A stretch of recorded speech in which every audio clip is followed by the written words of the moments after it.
to high scores for today. Game number 1 is Chad Boas, 259.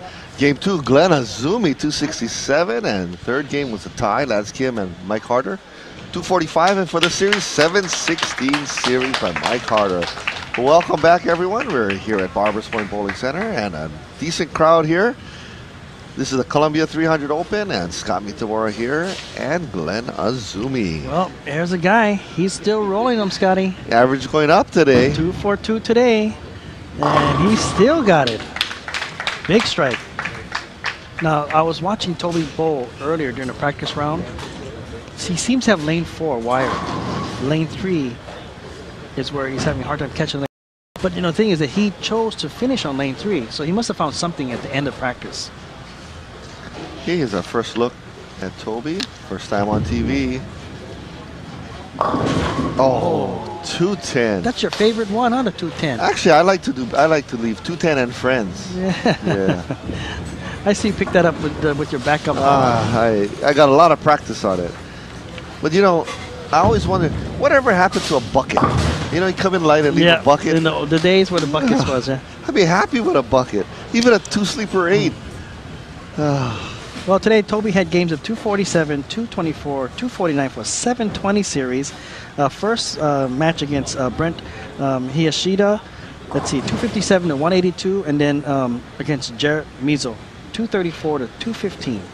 Number 2 today. Wow. 12-11, that's a 242 average. Well, Toby went deeper. Oh, leaving a 7-pin. Toby's a nice balance, beautiful game. Watch his knee bend, Glenn. I like to see you bend that low. Oh, if I bend that low, I wouldn't come back up. It'd be over.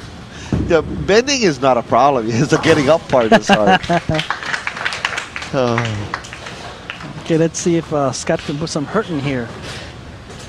And there's the Sambueno fan club, and there's Jarrett Mizo. There's Jarrett Mizo, who he thanks for letting him win. But it was a close match, though. It was. It sure was. Toby had to mark in a 10th because Jarrett did punch out. Jarrett actually accused me of rigging the draw. Oh, how can you do that? I'm so honest. Uh-oh. Leaving a little light one there. Well, look at the difference. He goes light. This doesn't need the 210. Yep. Leaves the 2-pin. Yeah. Don't miss it now.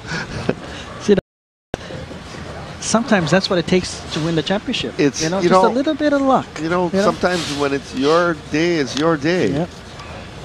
And we haven't had a back-to-back champion in a long time.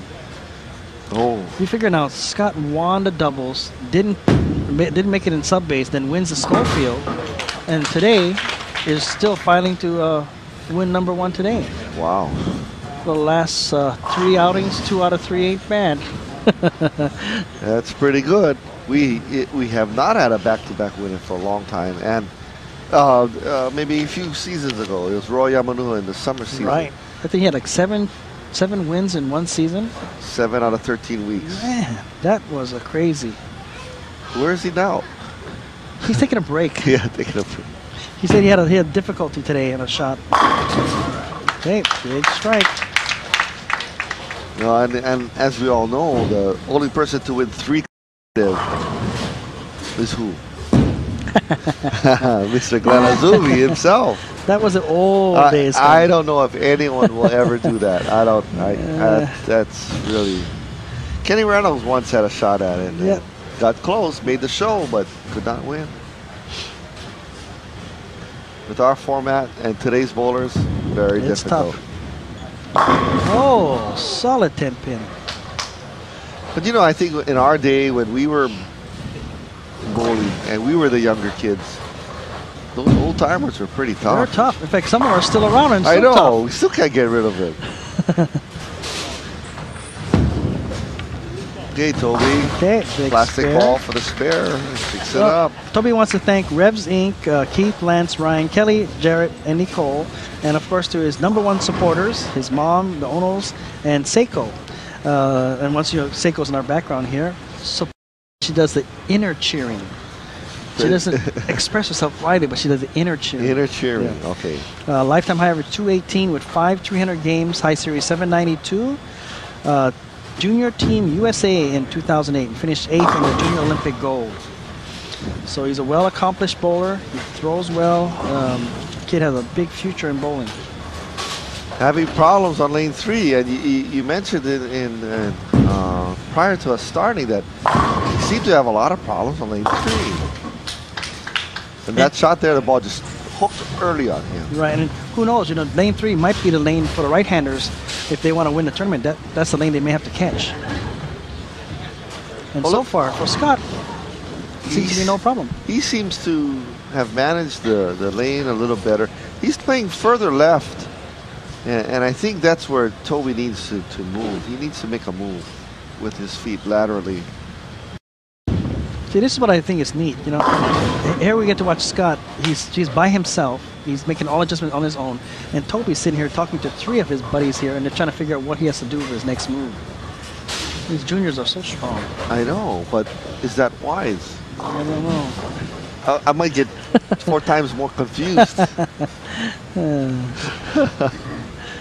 Actually, I do that all myself. I don't need help getting confused. Okay. Oh, Scott's going to hook Oi. it. Oh. Swung it again. Wow. That opens the door here. Yep. Since nobody has a double yet, the game is even again. Wow. There's a lot of massive oil in there for someone like Scott. He's revving the ball like this and can't bring it back. Well, like we said, that's the danger. It's hooking it for the spare. See, Scott has a 1-pin lead.